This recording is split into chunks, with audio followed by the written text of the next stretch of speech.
What's going on, Freedom Fit family? It's Shad here with another video. Go ahead and like the video and subscribe to the channel as you're watching. And you know, none of us are exempt from going through temptation.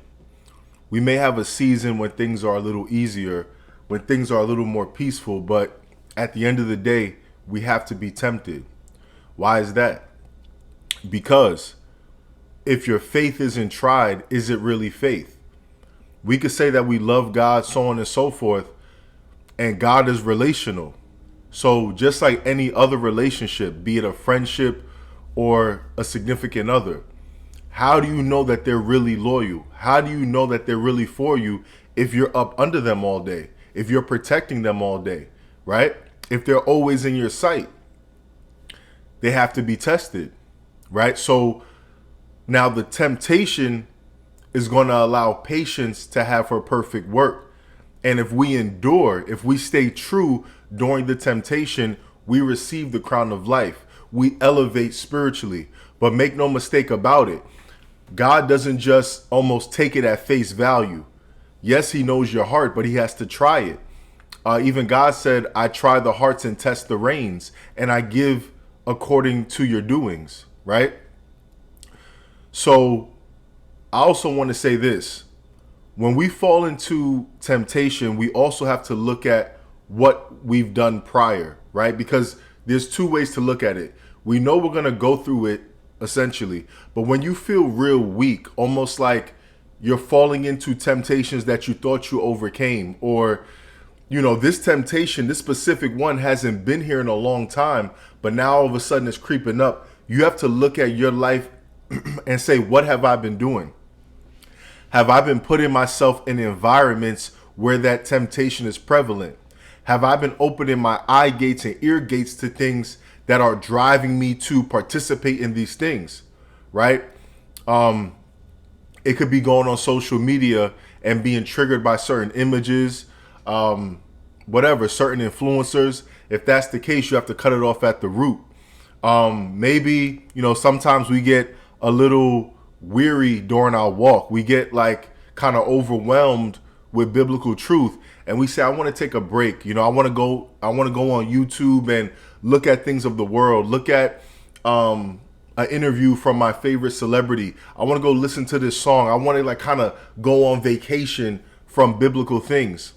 And what happens is that how should I put it? That moment ends up becoming moments. And it ends up becoming a week of you being on the broad path opposed to the narrow path. And now all of a sudden, all these little seeds are planted. And now you're having certain lusts that arise within you. And there's a breakdown as to how this all happens. You know how psychology talks about triggers and things like that.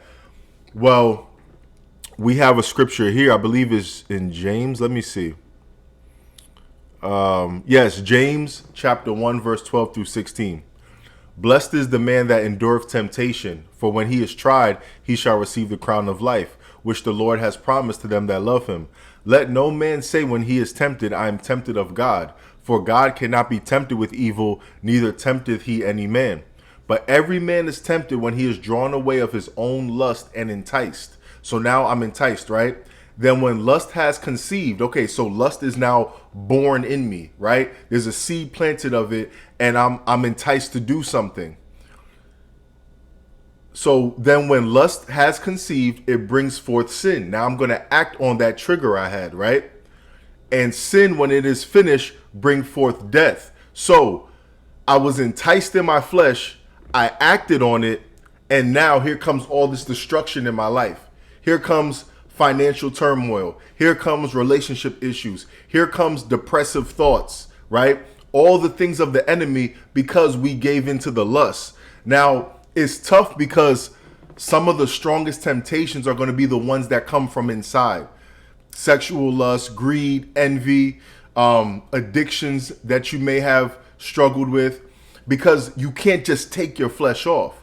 You see, if it was like an environment or a person right? You could remove your vessel from those things. You could say, I'm not partying anymore. I'm not going to places where everyone is drunk, reveling, playing loud music, just there to fornicate or be wild and give over to sin, indulge in substances. Okay, I can remove myself from that. Okay, there's a certain person who's still worldly that used to be in my life. You know, it was someone that was a friend of mine and we were always cool. Okay, I could back up physically, right? But the things that are inside you, it's harder because it's like, it's me. I can't take it off. So I'm just here to kind of dwell with it and deal with it.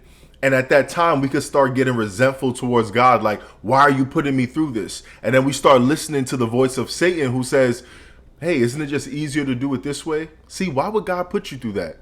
Right? What did he do with Eve? He called Eve when she was by herself. You might be in your crib by yourself.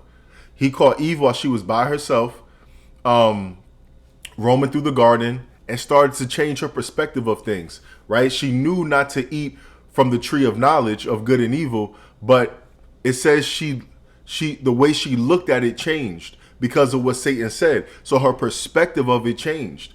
And then when that lust was conceived, she went and sinned, and that sin brought forth death, because God said, if you eat from this tree, you'll surely die.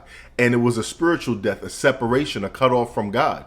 So when we get that seed planted in us, we start to rationalize. We start to look at things differently. Is it really this bad? You know, God's going to excuse me for this, but it says that should we continue to sin to hope that grace may abound? God forbid. So once there's already grace, we can't abuse that. Why? Because God is also not to be mocked. Also, God is not a respecter of persons. He has his manual. He told you what was right and wrong. It's not, oh, Joe is a great guy, so he could do what he wants, but Jim can't. No, he's faithful. He calls it one way. That's why he rather you be hot or cold, right? Because he's one way, he wants you to be one way, right? A double-minded man is unstable in all his ways. You have to, as a lifestyle, have a single focus. So when we start dibbling and dabbling back into the world, whether it's worldly influences, worldly people, putting ourselves in areas where we're going to be exposed to things that make us want to sin, we're messing up. We're being double-minded, right? Now, even Christ says in Matthew 26:41, watch and pray that you enter not into temptation. The spirit is indeed is willing, but the flesh is weak. So our higher self, our mind, the part of ourselves that can conceptualize God's truth, that wants to follow God's truth, that part is willing, but the flesh is weak. So we have to know, almost like someone who struggles with addiction, you have to know that that part of you is still very present. You could be having a great season, but don't get so ahead of yourself. Don't get so high-minded that you think I'm untouchable, because then we start dibbling and dabbling and we're not as fired up and disciplined on our walk, and then we fall into temptation, right?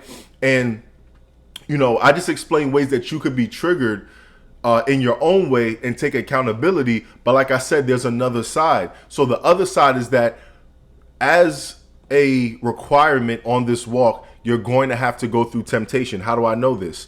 Matthew 4:1. Then was Jesus led up of the Spirit into the wilderness to be tempted of the devil, right? So the Spirit of God that dwells in you is going to lead you into temptation, because at the end of the day, if you pass these tests, it's going to sharpen your sword. But what I would say is stay fired up for God, so when those tests come, you can overcome them way more easily. When you're being double-minded yourself and you're doing things and putting yourself in places to be part world, part God, when that temptation comes, you're likely going to destroy yourself. And sometimes you'll just invite in the sin when God didn't necessarily at that moment desire for you to go through it, but you're just kind of willfully opening doors. And we know that if we continue to open doors, God can eventually give us over to a reprobated mind, which is a mind that just feeds off of sin, that just kind of uncontrollably wants to do things of the world. So we have to be wise. And to complement what I said, we have Ephesians 6:11. Put on the whole armor of God that you may be able to stand against the wiles of the devil, right? So when we don't have that full armor on, we're weak. We're way weaker in our spirit, And the enemy knows that because he roams around like a roaring lion seeking whom he will devour. Right? And previous to that, it says be sober minded for that reason. What's sober minded? Not just you're not drinking, you're not smoking, you're not popping pills. It's also just having a sound mindset, not being silly, not being goofy, not thinking, oh, everything's okay. And you're not aware. You know, you got to be locked in on this walk. Now, I want to finish it with James chapter 1, verse 2 through 4. My brethren, count it all joy when you fall into diverse temptations, knowing this, that the trying of your faith worketh patience. But let patience have her perfect work, that you may be perfect and entire, wanting nothing. So, again, we have to go through this temptation to become even stronger in our faith, to become even greater warriors for God. And when you have the whole armor of God on, you are going to be able to be refined into gold and go through those tests way more easily. But when you literally open doors willfully, you're setting yourself up for failure. So if you're going through those things, just be vigilant on your walk. If it's something that's just coming up out of nowhere, you know, just try to change your environment. If you're home alone and now you're starting to get certain urges to do things, maybe go out for a walk. Maybe call a brother or sister in the faith. Get into prayer. Don't underestimate it. Don't think it's corny to start praying because I'm going through stuff. That's what prayer is for. That's what the power of the Holy Spirit is for. And it says that not only does God not tempt us, but he's faithful.